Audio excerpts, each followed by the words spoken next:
d'ici aujourd'hui, demain soir, William doit démissionner. Les cas contraires, nous on va s'en charger conformément à la loi. Ils sont dans la mémoire, chef de l'État, ceux qui ont l'occasion au quota, malheureusement. Mais je lance l'appel au chef de l'État, ma présidence, il doit absolument aller en Babiso Nouveau. Moi, je donne un message au président parce que nous travaillons, William l'a trahi. Toko ke bongo te, obongo mboka na biso, so totali place tozo mona propriété, c'est l'enseignement. Enseignement bané bo salango. Ce sont des jeunes en rupture familiale, des jeunes de la rue. Pas capable, ne puisque un petit, et là tu as une forme, il y a collaboration, et là tu as une forme, il y a subvention. Parce que ce n'est pas l'UDPS qui gère la jeunesse de tout le Congo. Non, on a pris quelqu'un de l'UDPS, on a nommé et il gère le ministère de la jeunesse. La jeunesse congolaise. Tous les jeunesses, Bazali Banda, sa chef de l'État, Bapesi annonce ya malamu pour la jeunesse, Bapesa ambition malamu, Batebele Bazali tosali critique ya bilanga, tosapela ba maplom wana ba préfet wana. William, pour les deuxième fois là participer à l'organisation, c'est toujours échec en échec. Namasina, na ebité ne belé mbongo bapesa ki wana pour organiser. Terrain wana etikali même pas botonda. Ba jeune ba yé, ba attente même pour na ba batama moi ezalité. Toyé awa on a parlé du peuple. Ba pesi biso ba invitation. Donc comme awa ba jeune yango c'est la jeunesse d'hier. Donc on a besoin de la jeunesse il y a lobby et non la jeunesse d'aujourd'hui.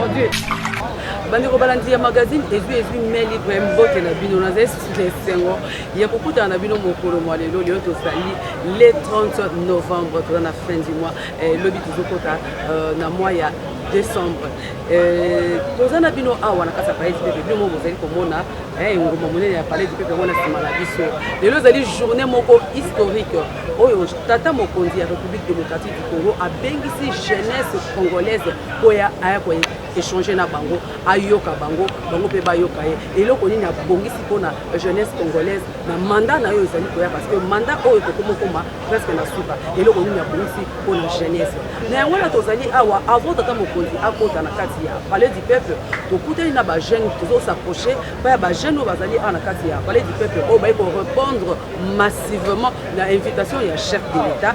Tout le monde peut échanger, peut moquer, tout le monde peut makanisi na bango avant de porter na katia, ngoma ya katia palais du peuple. Kaka na hotel ko ba bino malembe tokosolana ba jeune oyo ba ye ko répondre na invitation ya chef de l'État Félix Antoine Tshisekedi Tshilombo mbote mo.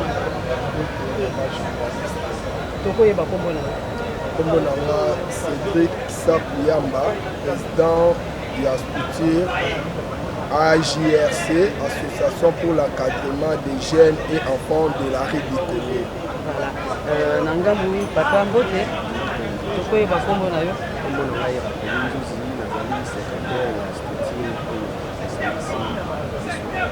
voilà.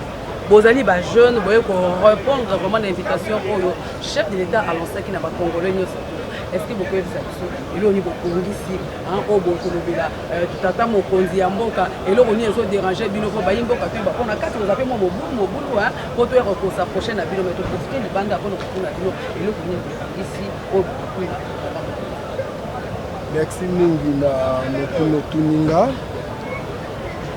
eza journée elamu eza journée moko esalamate mais esalani ngi kolakisa ke mokonzi mboka na biso o aza lelo aza mokonzi moko aza ene makasi mabongisi oyo nga na bongisaki président ya ba jeune de la rue wana ko contribuer pe na kati ya pouvoir oyo ya mokonzi ya mboka initiative pe projet oyo koki kosunga pe mboka na biso ezalaki projet ya zéro enfant dans la rue. Tournons nos regards vers la réinsertion des jeunes en rupture familiale. Lelo ba biso oyo ba konzi oto zokamba ba jeunes de la rue ezo sala biso pe souci. Kwa mokonzi mboka zo toucher ba couche nyoso. Yango pe biso toyaki lelo tolobela mokonzi mboka biso ba jeunes oyo dia balabala oyo ka pe souci na biso. Souci na biso ezani. Quand eza muke toko détailler kaka moi projet muke susi na biso ezalaki nini mokonzi mboka ayoka biso lelo tomoni bana bakomi na nzela ebele mais bacentre oyo batongaki ya encadrement ya bajeune wana ezalaki de 0 à 15 ans eza na programme moko eza programme ya réinsertion ya baoyo baza mikolo baautorité bakopesa bango misala na projet oyo eza ya mboka eza lokola article 42 article 37 ya mboka na biso l'état il faut collaborer na ba ONG l'autorité publique il fallait collaborer na ba jeunes oyo baza contribuer na développement intégral ya mboka mais toye tokamwe vraiment toza libanda.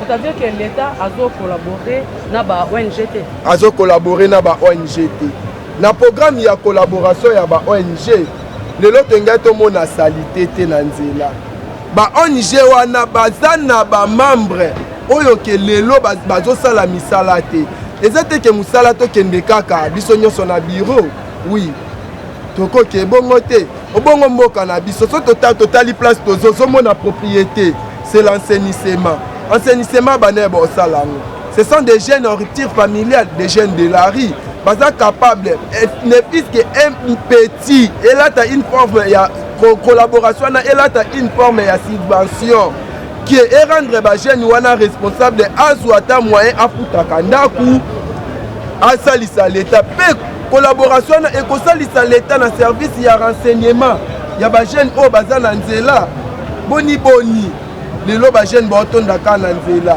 boni lelo ba jeune o ya biso ya parti IDPS tozwa misala te na kati ya projet wana toza nango e projet wana ezolakisa boni ba jeune bakoki pe kozwa misala balungwa na chômage tozomona ba une grande société ya l'état olobi ba structure mingi eza géré par ba autorité ya IDPS n'est-ce pas?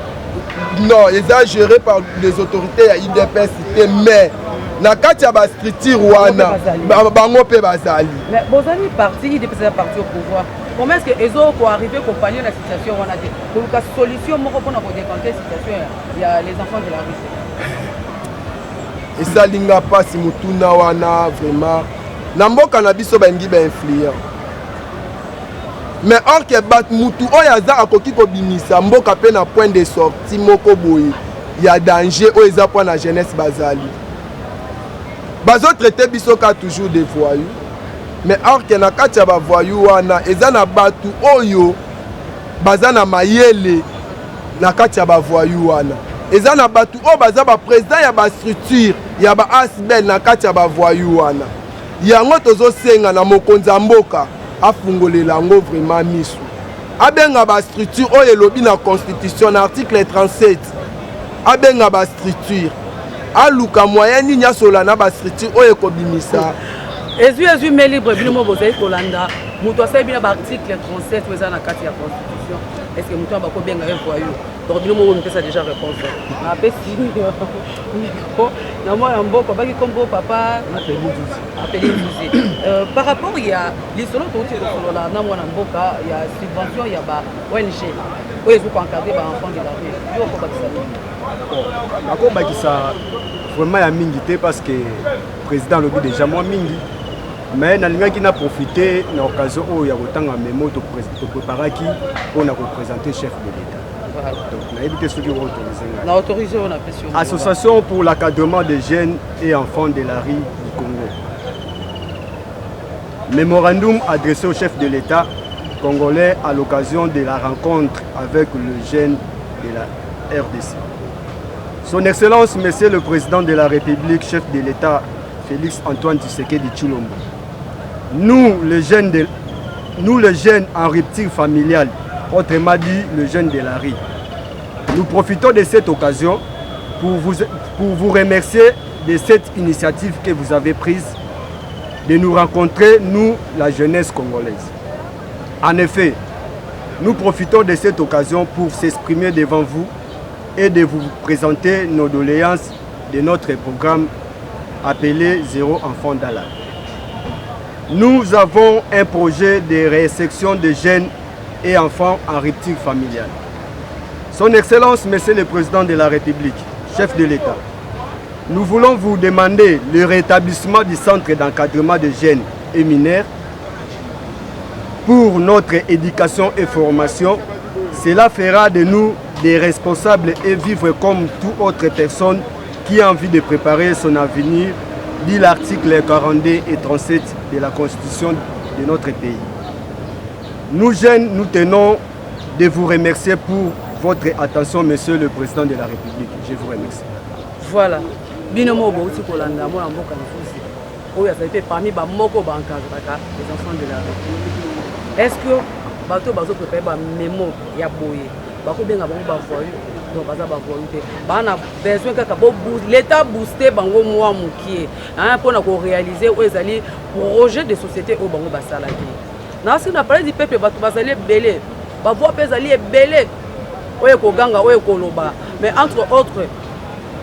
Bavoua, il y a des jeunes, beaucoup rappelés comme la structure, s'il vous plaît. AJRC, Association d'encadrement. AJRC, voilà. Donc, vous voyez AJRC, à tes bini pour mais à travers les réseaux sociaux, à travers ma chaîne à télévision, vous pouvez voir la parole.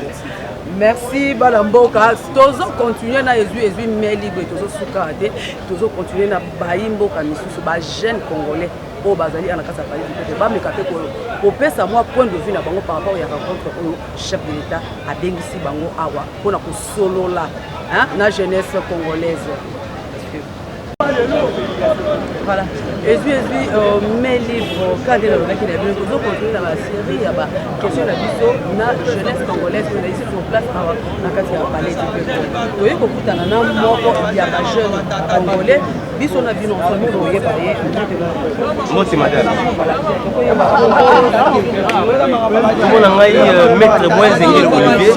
Je suis président fondateur de la nouvelle voie pour la relève du Congo, nouveau co en cycle. On est dans la structure de l'Angaï. Et là, l'une des structures, c'est Kimisa Kabila na pouvoir. Si vous avez dit que Nikin, et là, Bissot Kimisa Kabila n'a pas William. Vous avez le président de la jeunesse. Ah, voilà. Donc, vous avez dit que vous avez William, vous avez le président de la jeunesse congolaise. Mais toujours comme moi, il y a beaucoup de sur place. Apparemment, il y a des invitations. Il y a bateau beaucoup dans la carte, il y a bateau Royal Banda. Or, vous avez dit que pourquoi il y a les lots au chef d'État, il faut accueillir dans la jeunesse congolaise, il faut échanger. Mais apparemment, vous avez une jeunesse qui est déjà les bandes. Qu'est-ce que c'est? Oui, tu n'as pas dit que le président de la République, président de la République, tu sais que tu as un jeune conscient. Qui est tout coup solo là, c'est l'invitation et le qui est dans la salle de congrès le 30 novembre. Alors, président de la structure, la délégation des fois, il y a 10 personnes. Alors, nous avons pris des invitations. Donc, comme place qui 500 personnes et comme plus de 4 millions de personnes à falsifier l'invitation, là, je parle de soi-disant William, je ne le connais pas dans la lutte, dans mon été. Donc, quand nous on luttait pour ce pays libérer le Congo, William il était à Rwanda. Mais William a la mafia a eu quelques invitations, mais a eu maman ça n'est pas PPRD, n'a pas tourné Rwandais à côté ici bango na kato ya wa biso ba responsable. Moi je suis avocat. Toyé na ba tubanda ba tumukile ma to pesa tout na chef de l'état ba question na ba question de l'air. J'ai des invitations ba biloko William yango yo William asala ki ba masquer biloko. Vous y vous vengez le monde. Dans la frustration dans la katia ba tumi so zana. Moi saluer réputation du chef de l'état ou bien faut abattre ces pelanaï.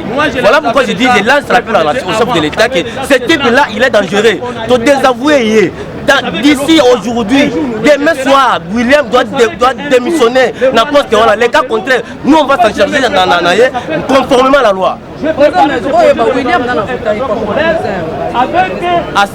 ça que William, c'était un Rwandais, c'est quelqu'un du PPRD à l'époque, c'est ce que j'ai entendu. Mais à combien on a Maïra Kénin et puis, est-ce que petit, quelle expérience qu'il a à gérer Bissou? Et à combien de lois, il est né à combien Bissou, comme on a toi, Telengana, tu es chef de l'État, il a fait ce qu'il a fait. Une mauvaise organisation, chef de la présidence, à Benny Batomayel, voilà pourquoi. Chef de l'État, ceux qui ont eu l'occasion au quota. Malheureusement. Mais je lance l'appel au chef de l'État, ma présidence, il doit absolument aller en Babiso Nouvoko. Moi, je donne un message au président parce que Moutounez a travaillé dans William l'a trahi. William a trahi, il n'y a pas ma gêne. Voilà. Organisation il y a rencontre, il y a chef d'État face à la jeunesse congolaise, en tout cas, et c'est belle ici la jeunesse congolaise. Parce que, Batiki Banissa, la bango, Batiki occupation, la bango, Bamfoué, Bayer, même malade, Toye, Toyoka, chef d'État, Ayoka, grande déception de la part de la jeunesse congolaise. Parce que, Bélé, Bayer, Bazoukika, Libande, a parlé du PPT. Bazouk, l'occasion, pour dans la carte, a parlé du PPT. Parce que, Bazalaki n'a invitation. Or, invitation, il est allé, il y a un gros naté, mais il peut faire accès dans la carte, a parlé du PPT. Il y a un lobby, il y a un Zalaki, chef de l'État, face à la jeunesse congolaise. Mais tous ont commis tout. Banani, Bazal, la carte, a parlé du PPT. Jeunesse, il y a pour conduire. Parce que la jeunesse, Bango, Bazal, Banda, ceux qui ont des leçons continuer mais chef de l'État, William Alingara ça la baisse naïe qui a tondi si bateau. William Bayeb Toya qui n'appelle la chef de l'État. William Bayeb était bateau nous soyons travailler dans pour coup dans la chef de l'État. William Bayeb Alingara ça la baisse car bateau d'ici bateau a participer biloko voilà. On te connaît pas monsieur William et puis nous on va faire organiser une rencontre avec les chefs de l'État et toi tu seras on va te bannir. D'ailleurs toi là.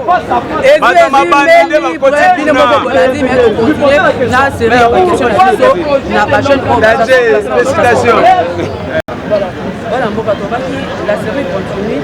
Dans la question de la jeunesse congolaise, nous sommes dans la parole du PPT de l'État, tout ça fait pas mal de mais comme ça, nous sommes là sur place, la jeunesse congolaise, ils ont essengoté. Balobi Boye, initiative du chef de l'État, ils allaient malam. Mais organisation, bateau bâti à la tête, pour pas organiser une rencontre, il va faillir. Donc, ma BBC, ma tengamika, notre banalingala.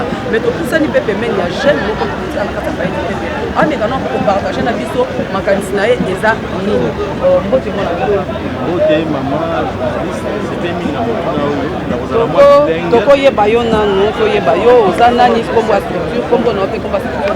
Moi, je m'appelle Monsieur Mike Makesse, je suis entrepreneur, je suis le vice-président fédéral. Il y a UDPS jeunesse, il y a UDPS, il y a circonscription, il y a le cours. Donc je suis vraiment dans la structure du parti. Voilà. Je fais partie de la jeunesse. Merci. Parce que jeune, dès que vous avez dit que il a parlé du peuple, il a parlé du peuple. Ce que vous avez dit, vous avez parlé du peuple, vous avez parlé du peuple, occupation de la années. En fait, c'est tout à fait normal que tout le monde a moi désagrément pour eux parce que les temps que ça devait prendre pour organiser le polo, ils ont dit moi moqué. Communication et na moi temps moqué, ça n'a même pas fait 1, 2, 3 semaines. Du coup, donc il faut que dans Mokondi. Ok, Mokondi, Azali le chef de l'État. Azali qui représentait sécurité nationale, Azo garantir, Azo jouer un rôle important pour sa jeunesse et soutenir. C'était une belle occasion pour profiter à tout manifester soutien de M. Pachef et puis à Io Kabisson. Mais il s'est posé un problème. Le problème c'est au niveau de l'organisation et au niveau de la communication. Le Conseil national de la jeunesse, c'est un organe créé par arrêté ministériel, la jeunesse, et ça bien officiel. Un représentant en Ouazali, M. William Toyebi, qui a été nommé. Bon, le problème qui se pose, c'est quoi? Quand on a eu organisé ça, cette rencontre entre jeunesse et président de la République, on devait se rendre compte d'abord, il y a un nombre de millions surtout, il y a des jeunes qui on a parlé du peuple, et puis le reste, aux Alibanda. C'est à ce niveau-là que ça n'avait pas été bien spécifié, bien informé. On a remis des invitations à toute cette jeunesse pour qu'il y ait une invitation. Et les gens sont venus, dans le Conseil national jeunesse, suivre l'invitation et attribuer l'invitation. Il y a 2 catégories des invitations. Alors, tu as découvrir à Wandé qu'il y avait 2 et même 3 catégories d'invitation. C'est-à-dire, il y a des mais déjà au préalable, tout le monde savait que dans la carte, il n'y a pas eu de peuple. La chef de l'État. Voilà, chef de l'État. Voilà. Bon, maintenant, il se peut maintenant que bato ebele baa na bamakambo ebele badossier ebele bazoespérer ke bakodispose pa mokonzi même ata 8 ans ya koya te ke aloba na micro boye mais peut-être na mwa makelele moko boye na salle bakomanifester souci moko boye mais ce n'est pas le cas. Tous ces mondes là oyo baza na bapréoccupation na bamemo na bango tout le monde la plupart baotambola bamelo base retrouver libanda accès eza lisusu te. Paraît-il que depuis déjà Tongo, la salle est déjà pleine. Bon, on essaye un peu de voir comment les gens, les choses se réalisent. Il y a un moment où manifester, récréer, belé, il y a lobby. En tout cas, c'est une désorganisation et puis manque de communication. Ils ont la capacité à recevoir 11 000 personnes. Mais quand on a distribué les invitations, est-ce que il y en a qui considèrent le nombre de places bon, même si les 30 000 personnes là, je n'ai pas d'informations sur ça. Je ne peux pas vraiment confirmer ça. Mais même si c'était le cas, mais moi je ne crois pas qu'on réserverait ces 30 000 places rien que pour la manifestation. Parce qu'ils ont un placement belé, ça fait un local belé. Ouais, même Sénat pas allé à Zani, donc c'est un peu moins éparpillé. Je ne crois pas que quand les gens se mettront là, toutes les 30 000 personnes viendront là. Essayez un peu de voir. Parce que les députés, tant dans la 500, tout le monde a dit que surtout, ça les sent trop tôt. Mais au Arara, dans l'esplanade, il y a parlé du peuple là, on est déjà plus de 10 000. C'est-à-dire que ce moment qui 30 000 personnes, à mon humble avis, je pense que oui, c'est comme ça dans leur idée. Raison pour laquelle il y a même un écran géant là. Mais ils n'ont pas eu à communiquer aux gens que tant il fallait informer aux gens que l'invitation toujours peut s'habiller aux Alandais Libanda na parking. Il y a une autre catégorie d'invitation qu'on a distribuée une catégorie de personnes, notamment l'information a fait défaut. Voilà, l'information a fait défaut. Et puis bon, moi je crois que c'est fait à dessein, c'est fait exprès. C'est pas une erreur. Vous savez, c'est pas tolérable que à un niveau là, le pays se cherche, la jeunesse se cherche. Ça donne une mauvaise image. Vous savez, le service à chef de l'État, c'est belé. Ils ont téléphone, ils sont en train de communiquer. À un moment donné, si ils peuvent talika tempérament au marché, ils peuvent signaler le président qui le président Bandi César Mabé. Il y a une désorganisation. Et ça donnerait quoi à ces messieurs? Essayez un peu de voir que c'est comme si les hommes politiques aiment organiser des choses pour se taper un nom.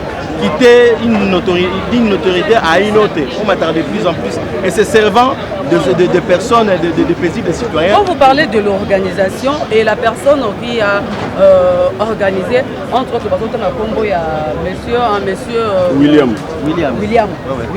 Mais son total responsable, il y a le ministère de la jeunesse et sport. C'est-à-dire qu'il y a une donc ceux qui te disent de la pétape, la profondeur, c'est-à-dire il doit organiser un moment bien. Bon, en fait, populairement parlant, mais administrativement parlant, parce que lui aussi devrait avoir un œil dans la organisation. En fait, moi ils sont même l'UDPS en question. As un partisan ils sont tous victimes à l'Ikamwango. Vous essayez de voir. Alors on ne peut pas dire que l'UDPS n'est pas organisé, mais non.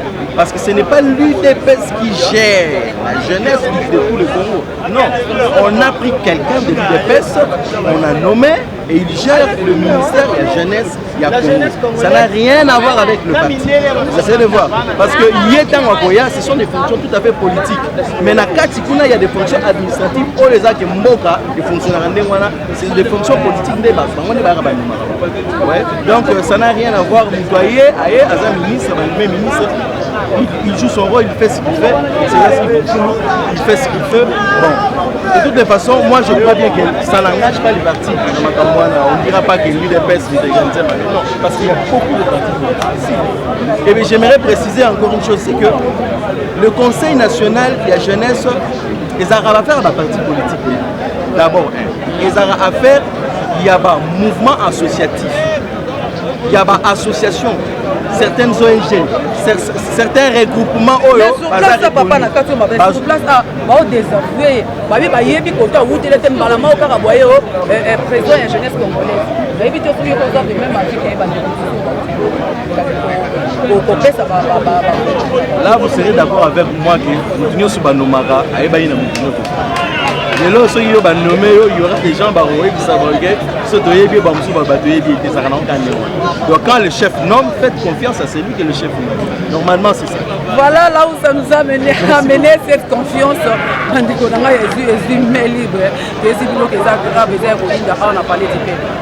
Tolo basu nini nyonso bino moko kozomona ba point de vue et en tout cas et mutu na mutu azoloba azopesa makanisi na ndenge na ye donc ba point de vue à partager et belé ya bayimbo ka bazana esengo parce que ba se retrouver libanda ce qui peut totalement bien nombre ya ba invitation oyo ba partager qui na ba jeune congolais donc balingai ba koka bango tout to kota na kati ya musique ya parler du peuple et on a baba qui ko za la table 11 000 personnes donc Saline, Kati, Nalibanda. Mais seulement que l'information a été mal donnée. On a compris que bien nous sommes tous boyés. Et pourquoi si quoi, beaucoup de monde a beaucoup. On repère ça, il y a nani. Donc organisation, dans le entreprise, on a dit non, organisation et salami vraiment malamu.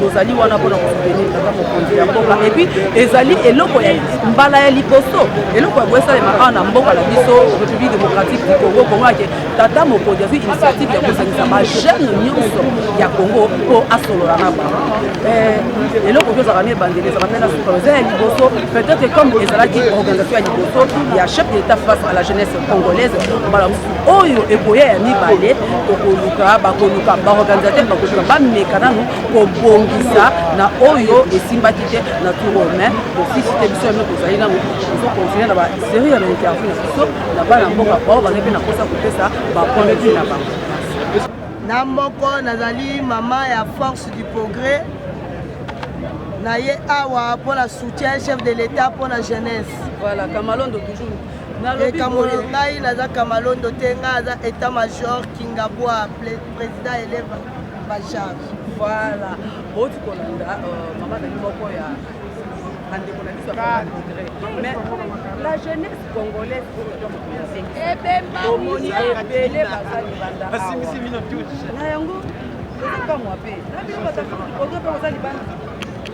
eloko wana ezolekela biso makasi ezali code ya William aye mpona abebisa jeunesse ya UDPS jeunesse ya force du progrès va trahir chef de l'état pour la ka oyo William asali tous les jeunesses bazali banda o bakopesa chef de l'état bapesi annonce ya malamu pour la jeunesse bapesa ambition malamu bato ebele bazali tosali criture ya bilanga tozapela bamaplome wana babreve wana ka ndenge nini William anyati biso alobi tokoma place chef de l'état aza te mpo tokoteka bango baka apesi bato ya PPRD apesi bato ya FCC kasi bana oyo chef de l'état tambola bango butu lokola moi ata moko te akoti nde yango na oloba chef de l'état a fongola misu pour la jeunesse ce qui sont kokisi 70 ans à 80 ans aux ans sous jeunesse 50 ans aux sous jeunesse quand on parvenir 60 ans on a sous jeunesse est-ce que William papa oyo akoti wana so bapesi ya mandoki akokota na kati ya mandoki na William coup de chapeau okosalela yo opération toyebi ndako ayebi bien baforce du progrès tozala tolobaka na ye ndenge ozoengage bisala misala te kabuni tozolongola yo na mokolo moko tokweyisaki kabuni nde yango nazosenga William coup de chapeau ndenge osali makita na wana kati mpo batrahir chef de l'état lisu likola lisu ngai atake cadre ya force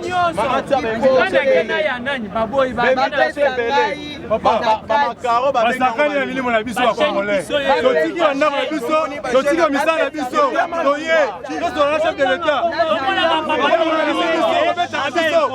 comment Abusez des invitations. Nous sommes sur tout comment. Ah ben Primaki, William organiser ma jeune. Un jeune de 70 ans. S'il vous plaît, camarades. Un jeune de 70 ans.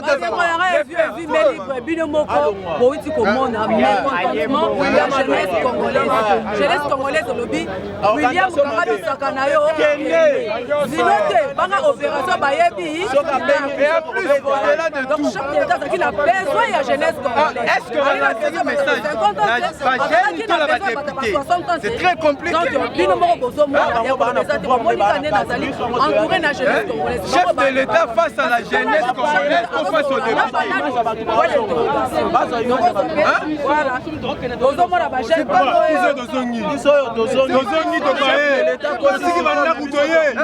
Comment invitation, des invitations, des sortes d'invitations. Trois bagages qui sont à partir. Oh, il y a des gens qui sont contents.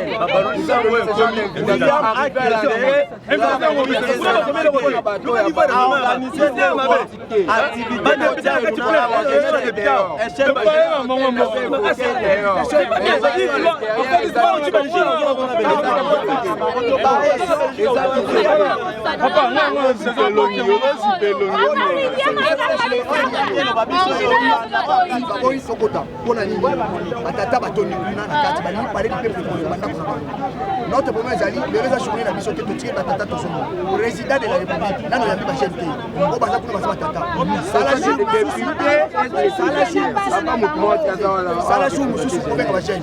Nous sommes pas satisfaits parce que nous sommes pas il y a des choses que nous n'avons pas. Le problème de la mission Zali pour continuer, de continuer et pour se faire. Tata m'a continué. Ça a atteint le stade de Marty. Ma chaîne va le stade de Marty. Tout ça. Oh, il y a les habits sautés et ça Tata. Batata, on va bien ça.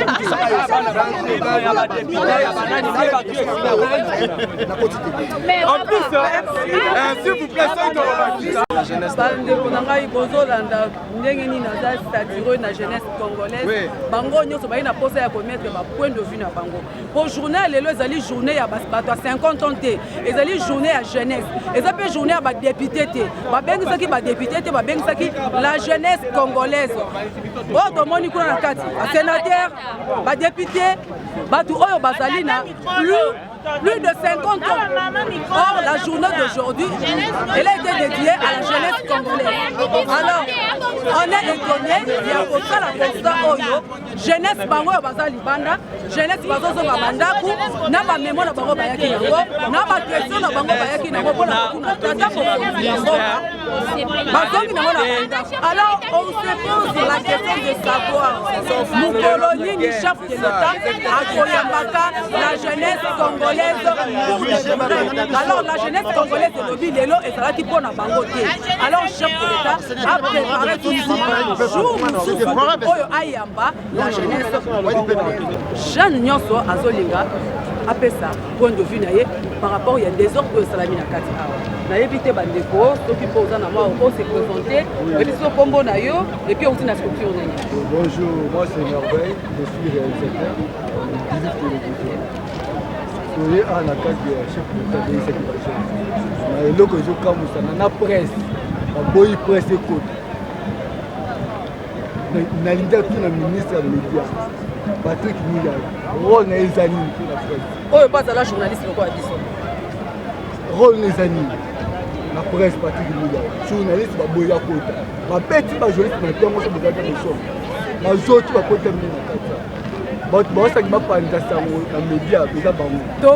toko lobela kango mwana mboka tokoyeba kombo.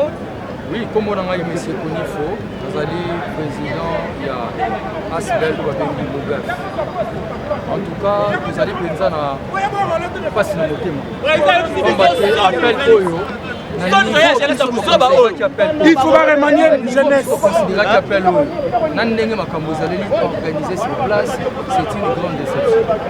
Imaginez que moi, président de la jeunesse a mobilisé, tout le monde a jeunesse a s'enrôler partout. C'est-à-dire que la jeunesse a sa mot d'ordre des chefs de l'État. Mais il y a une organisation, il y a une infiltrée, il y a une structure d'organisation pour chef de l'État. M. William oyo ezali deuxième fois na participer na organisation na ye, c'est toujours échec en échec.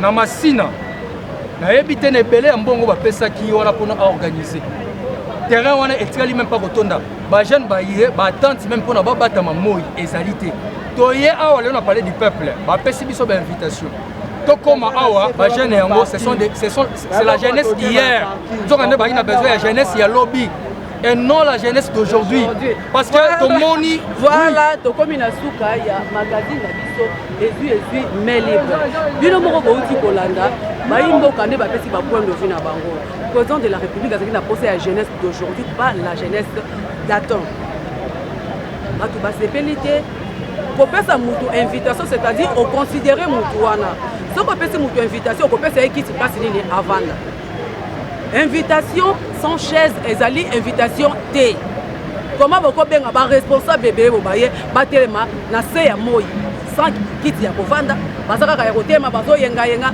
akene na porte o invitation wana te azonga na porte o invitation wana te mokonzi ya mboka jeunesse congolaise azana sima na yo mais il faut qu'on rectifie makambo mosusu koluka kotala nanu banani o bonome misala nini bazosala est-ce que bazosala yango pona ko soutenir yo bazali ko sala yango pona ko aider yo to bazosala yango pona ko saboter pouvoir na yo na yango mingi ya kolobeza te nyonso boyoki toko bakisa susu nini jeunesse congolaise alobi ezali kozela invitation mususu au chef d'état ko bengisa bango baya parce que ba o tout batondi kuna na kati ya palais du peuple ba sénateur ba député ba ministre bango nde bazalaki invité te donc ba oyo bazalaki bainvité bango oyo caméra soko oyo lakisa biso na bilili bango oyo baza libanda nde bato oyo tata mokonzi abengisaki po solola bango ayoka bango bamemo ezongi na bandaku misusu libanda basi bazongi alors tosengi na oyo tata mokonzi oyoka mongongo ya jeunesse oyo bakozala bakonzi ya lobi